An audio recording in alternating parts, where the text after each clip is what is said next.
Ashhadu an la ilaha illallah wahdahu la sharika lahu wa ashhadu anna Muhammadan abduhu wa rasuluh.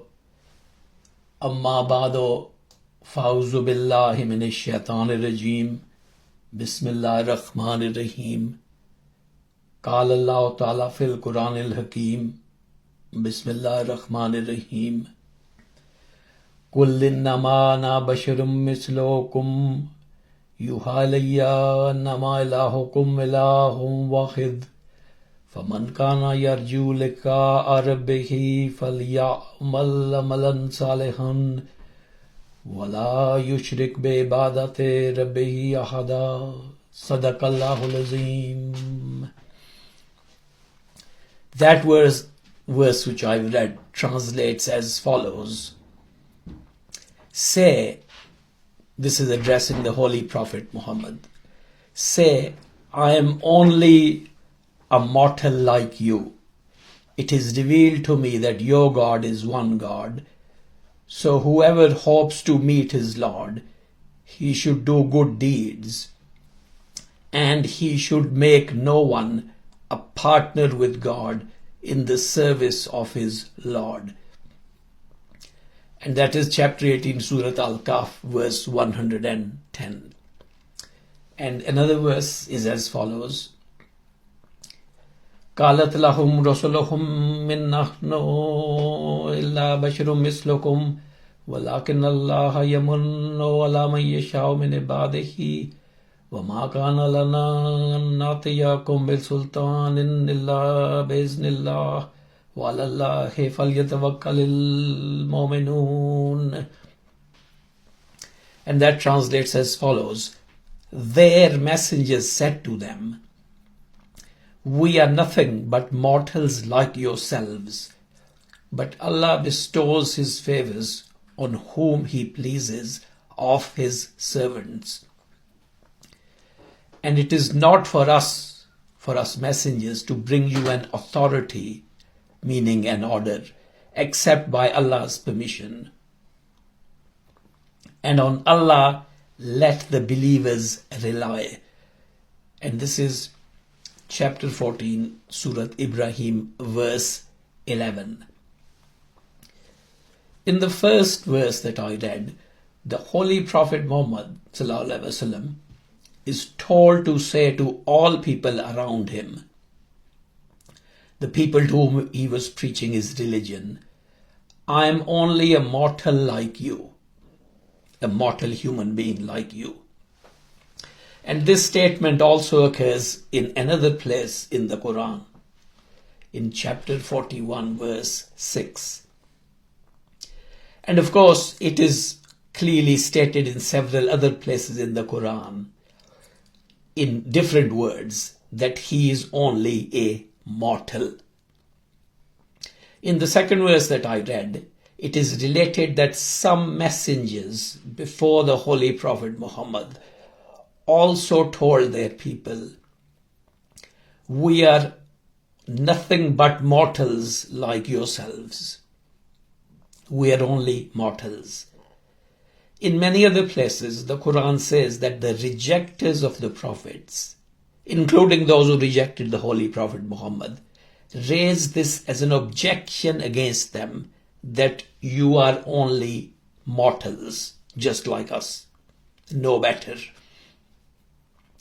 Now, and it is of course a fundamental belief of Islam that all prophets were mortal human beings. People generally take this in a physical sense, that every prophet was bodily a human like any other human, and he had all the bodily requirements, needs and limitations that every human being has. However, a study of the Quran shows that not only in a bodily sense, but in an emotional and behavioral sense also, the prophets were like other humans. When Muslims usually speak about the lives of the prophets, especially prophets before our Holy Prophet Muhammad sallallahu alaihi wasallam, they largely present them in terms of their miracles. Abraham was put into the burning fire by his opponents, but the fire cooled down for him. Moses could throw his rod and it would move like a living snake in front of a gathering of people, and he split the sea into two with a dry path in the middle for his followers to escape from Pharaoh and his armies. In case of Jesus, all kinds of miracles are attributed to him by Muslims. And Muslims even try to outdo Christians in ascribing miracles to Jesus. And very few people look at the human nature and reactions of the prophets rather than miracles. And I'll refer to this aspect of the prophets in this khutbah by looking at some examples from the Holy Quran. Noah was one of the earliest prophets. Noah, that's Hazrat Nuh, was one of the earliest prophets before Ibrāhīm alayhi salam. I will first look at how Noah describes his mission and the manner in which he undertook it. In his story in the Holy Quran, in chapter 71, Noah says to Allah that he invites people to God's forgiveness and has tried every possible method of convincing them without any success. He says, "My Lord, I have called my people night and day, but my call has only made them run away even more. And whenever I call to them so that you, O Allah, may forgive them, they put their fingers into their ears and cover themselves with their clothes." In other words, wrap themselves entirely and persist in denial, and they are big with pride. I have called to them aloud. I've spoken to them in public. I've spoken to them in private. And I have said, "Ask forgiveness of your Lord. Surely he is ever forgiving. What is the matter with you that you do not hope for greatness from Allah?" You can read this in chapter 71. So Noah, Hazrat Nuh, tried his best using every human effort, and he offered his people the way of attaining God's forgiveness and achieving greatness which will be bestowed on them by Allah. But he came up against a blank wall. His people said to him, and I paraphrase this from verses of the Quran, Noah's people said to him, "You are just an ordinary human being. There is nothing special about you. Your followers are lower class people." Then they threatened to stone Noah to death for his insistent preaching, and they challenged him to bring down God's punishment upon them. Then no way was left except for God to punish Noah's people by means of that flood that you all know about. And as you know, Noah and those with him in his ark, that's to say that boat, they were saved. According to the Holy Quran, and it's well known, Noah's son refused his father's plea to get into the ark with him. His son was confident of surviving the flood by going up on a mountain, but he was drowned. The Holy Quran tells us that Noah then cried to Allah, saying, "But you promised to save my family, and my son is a member of my family. So this was a natural human reaction of love of a father for his son. But God replied, he is not from your family. He is an example and personification of bad behavior. The Holy Quran says he is bad behavior. So much is he a personification of bad behavior. And then God added to Noah, don't question me about matters that you don't know about, because then you will be acting like an ignorant person. So Noah responded then by seeking the protection of God from acting like how he was acting. And he asked for God's forgiveness and mercy. So this is an example of a prophet reacting like a mortal human being out of natural emotions, but lacking the knowledge which God possesses. Now, digressing slightly, regarding the destruction of a people by punishment, such as the punishment of Noah's people by the flood, the Holy Quran has laid down a principle twice. It says in one place, your Lord would not destroy towns unjustly while their people are negligent. Chapter 6, verse 131. Now the word for negligent here is ghafilun, and it means those who are unaware of the consequences of their actions, who have not received any warning or guidance from God. People cannot be destroyed by God's punishment without being made fully aware beforehand of the reason for it and being told of the ways in which they can avert it. In the other place, the Holy Quran says, and your Lord would not destroy towns unjustly while their people acted well. This is chapter 11, verse 117. And what this means is that people are not destroyed by God, not destroyed by God for merely holding wrong religious beliefs, or for practicing a false religion, or for worshipping objects and beings other than the one God. Punishment only comes if they stop acting well and carry out misdeeds. Now I move on to Abraham, Hazrat Ibrāhīm. He preached to his people very strongly against their idol worship and their worship of heavenly bodies in the sky. And in particular, he addressed a family elder whose name is given in the Quran as Azar.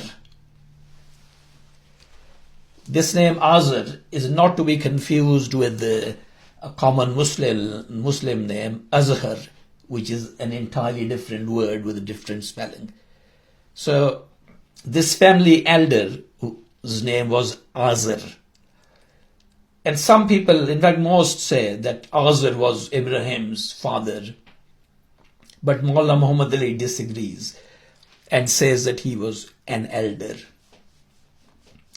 Now, according to the Holy Quran, Abraham was, as the Holy Quran puts it, tender-hearted and forbearing.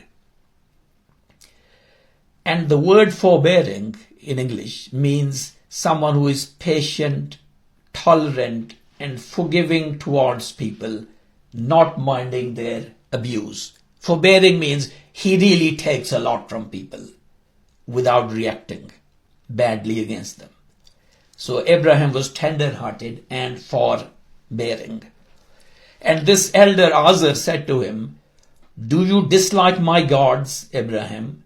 If you do not stop, in other words, stop preaching that idols are not gods, I will certainly drive you away.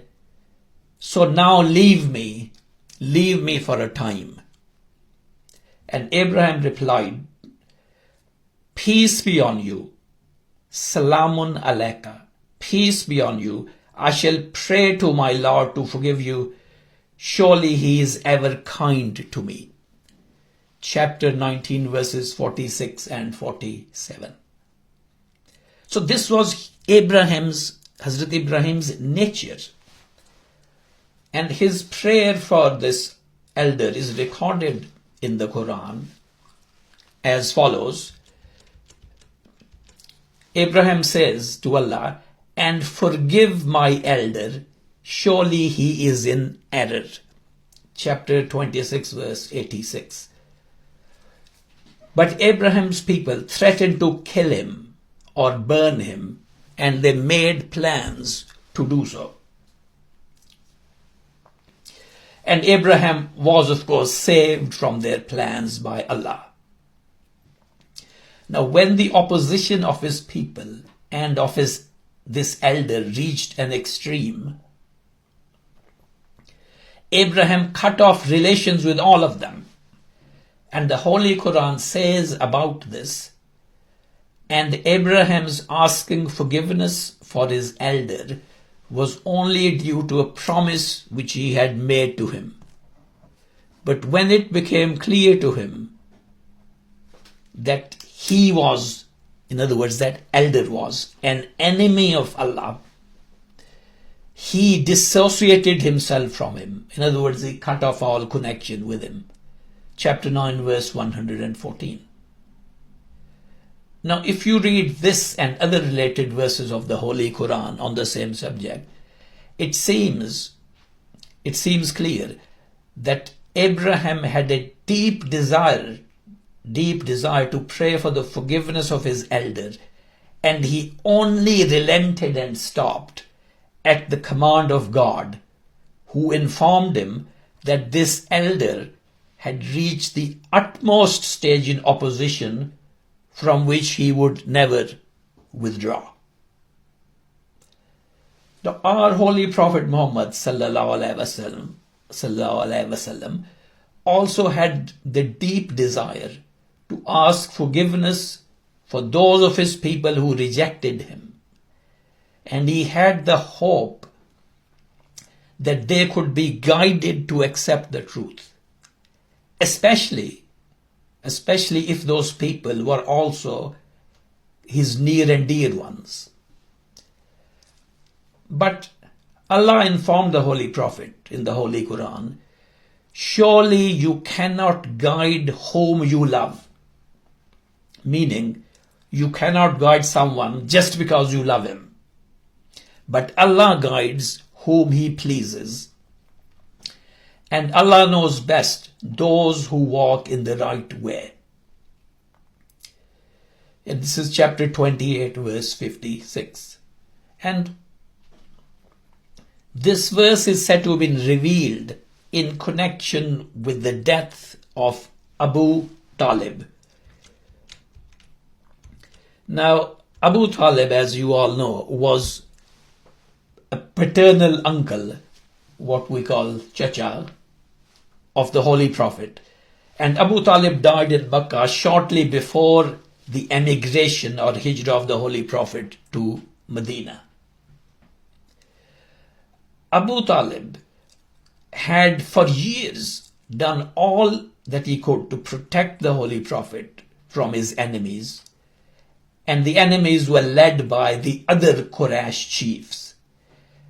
And this protection by Abu Talib enabled the Holy Prophet to continue his mission while living in Makkah. But Abu Talib himself remained an idol worshipper, following the religion of his ancestors. And when Abu Talib was on his deathbed, the Holy Prophet ﷺ went to visit him, and he pleaded with him to say the words, La ilaha illallah, there is no God but Allah. But two Quraysh leaders who were opponents of Islam were already there. And they said to Abu Talib, "Are you going to give up the religion of your father Abdul Muttalib?" The Holy Prophet ﷺ kept on repeating to Abu Talib to say La ilaha illallah, and these two Quraysh leaders kept on repeating to him what they were saying. Are you going to give up the religion of your father Abdul Muttalib? Abdul Muttalib, of course, was also the grandfather of the Holy Prophet ﷺ. In the end, Abu Talib affirmed that he was a follower of the religion of his father, and he refused to say La ilaha illallah. The human nature of the Holy Prophet Muhammad ﷺ impelled him, drove him to desire deeply that Abu Talib should declare belief in the oneness of God. But he had to accept God's will that this would not happen. Another instance was at the death of a man called, in Medina, a man called Abdullah ibn Ubay, who was outwardly a Muslim, but is known as the head of the hypocrites, of the munafiqeen. And he did everything he could to cause harm to Islam and to the Holy Prophet Muhammad out of his jealousy as to why the Holy Prophet has become the leader of Medina, when he was expecting to become leader before the Holy Prophet arrived there. Now, Abdullah ibn Ubay's son was a sincere Muslim, and when Abdullah ibn Ubay died, the son requested the Holy Prophet to say his funeral prayer. The Holy Prophet agreed to this request, but when he stood up to lead the funeral prayer, Hazrat Umar tried to stop him. Hazrat Umar said, "How can you pray for him when he used to say this and this and this against Muslims?" And Hazrat Umar went through all the things that Abdullah ibn Ubay had said and done over a period of years. But the Holy Prophet ﷺ rejected Hazrat Umar's demand and went ahead with saying the funeral prayer for the forgiveness of Abdullah ibn Ubay. Allah later prohibited the Holy Prophet from praying for the forgiveness of such deceased, because due to their possession of wealth and supporters, they had obstructed the Muslims in every way. They had taunted and laughed at those Muslims who spent in the way of Allah, and taunted and laughed at poor Muslims who had nothing monetary to spend, but instead of money they gave their hard labor in the way of Allah, and these people taunted them and laughed at them. So Allah forbade the Holy Prophet from praying for their forgiveness at their death. The Holy Prophet himself always exercised forgiveness as much and as widely as he could.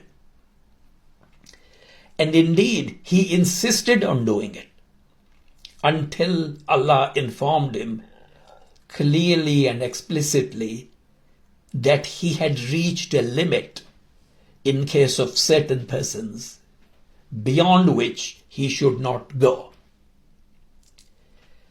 And if a command from Allah could be interpreted by the Holy Prophet in two different ways, one way that the command allowed you, did not disallow, allowed you to ask Allah to forgive someone, or the second way you could read the same verse, that it is actually advising against it. The Holy Prophet interpreted in the way that allowed him to ask forgiveness. And I may say quickly, you might ask, well, how is it that a verse of the Quran could be interpreted in two different ways in this way? Well, there is a verse in the Holy Quran that if you ask forgiveness for them or not ask forgiveness, Allah will not forgive them, even if you ask forgiveness for them 70 times. And the Holy Prophet took that as meaning that if I ask forgiveness for them more than 70 times, Allah will forgive them. So you could take that verse both ways. And by saying that 70 times, it's not meant literally. What is meant is Allah will never forgive them. Don't ask forgiveness for them. But because it's put in that way, 70 times, the Holy Prophet said, I will pray more than 70 times. So when you could interpret a verse in two different ways, one, it allowed you to ask Allah to forgive someone, and the other one advised against asking that. The Holy Prophet interpreted it in the way that allowed him to ask forgiveness of Allah for that person. So may Allah enable us to learn from the examples of the prophets as presented in the Holy Quran. Ameen. And not just narrate their miracles to people. Barakallahu lana wa lakum fil Quran al-Azim wa nafa'na wa iyyakum bil ayati wa zikril hakim innahu ta'ala jawadun karimun malikun barurufur rahim.